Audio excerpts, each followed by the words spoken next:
Colonel, what about that point about this terrible mistake that led to the death of the 3 Israeli hostages? Now that some time has gone by and an investigation, I presume, is underway, what lessons have been learned as you look into what caused this and what happened? Yes, definitely one of the most heartbreaking and difficult events that we've been dealing with in this quite dreadful war that has been going on now for 73 days and nights. 129 Israeli hostages still remain in Hamas captivity. And that event, of course, has been looked into. We're not doing a criminal investigation. It's been an after-action review presided by senior commanders in the IDF. The chief of staff himself was very quick on the ground to understand what exactly happened and why things happened, and has issued guidance to all of the forces in the Gaza Strip how to hopefully prevent any such event in the future, clear guidance on what the rules of engagement are, and that specifically in any case, anybody, whether they look Israeli or not, raising a white flag and marching towards our troops should not be considered immediately a threat. They shouldn't have been anyway, right? This would have been a violation, again, I'm presuming, of the rules of engagement that you already had. This was a mistake that was made. In other words, the rules of engagement were not an issue here. Will there be any changes, though? However, you mentioned reiterating, are there any changes being made to how the Israeli military engages with civilians in Gaza as a result of this?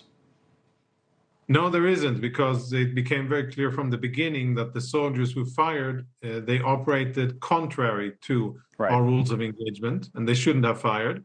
And as such, what is needed were only clarifications and for commanders to make sure that the soldiers understand. And of course, in this very chaotic and dynamic environment where the enemy is dressed in civilian clothes and often uses tricks like this, dressed up as civilians, carrying white flags in order to trick Israeli soldiers. These are common practices of Hamas on the battlefield, and that is probably one of the reasons why the soldier was mistaken as he was. But bottom line, we've had that clarified now. Any disciplinary action, or what has happened to those soldiers who engaged?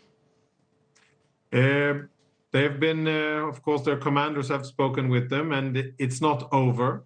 Of course, we will, I'm sure that there will be additional steps taken, but let's not forget that that same unit and this military is fighting a war, and we are busy with fighting Hamas and overcoming very significant challenges on the battlefield. But those particular soldiers are still involved in the fight? Yes, they are still on the ground, and they continue fighting against Hamas and focusing their efforts on getting live hostages back and defeating Hamas. On a broader issue that's not directly related to that incident, but speaks to the way the war is being conducted, the Defense Secretary for the United States, Lloyd Austin, who's there today, said this earlier. I want you to listen, and then we'll come back and talk about it. Secretary Austin. Democracies are stronger and more secure when we uphold the law of war. And as I've said, protecting Palestinian civilians in Gaza is both a moral duty and a strategic imperative. So we will continue to stand up for Israel's bedrock right to defend itself. And we will also continue to urge the protection of civilians during conflict and to increase the flow of humanitarian aid into Gaza. What would you say about those last 2 points about what's being done as the U.S. continues to urge? Has anything changed in the last week or so from the Israeli point of view? Yeah, I was on the ground and I met part of the team of the secretary today. And I think this is another very important visit of a very senior American official, ongoing, very intimate relations between Israeli and American counterparts at all levels, the highest level, at the heads of state and, of course, military. And those two things are implemented. We have added and enhanced humanitarian aid flowing into the Gaza Strip. We've opened up the Kerem Shalom border crossing, which was closed for almost 70 days during the war. And now, upon request of President Biden and with support of the United States and of other stakeholders, that is now open, and more goods are flowing into the Gaza Strip.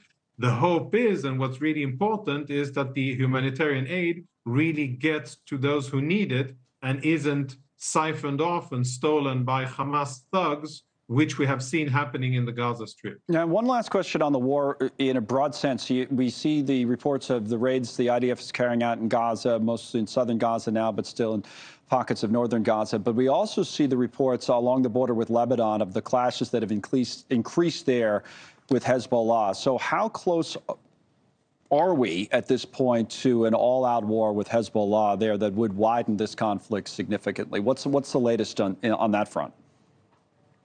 Yeah, you're totally correct in the threat here and the possibility of a very big conflict here, much bigger than what we're dealing with Hamas, because Hezbollah is much more powerful, much more weapons provided by Iran. And I can tell you that we are closer today to war than we were yesterday, unfortunately. There's continued Hezbollah aggression. They are playing a very, very dangerous game here. They're threatening to pull Lebanon into the abyss with them.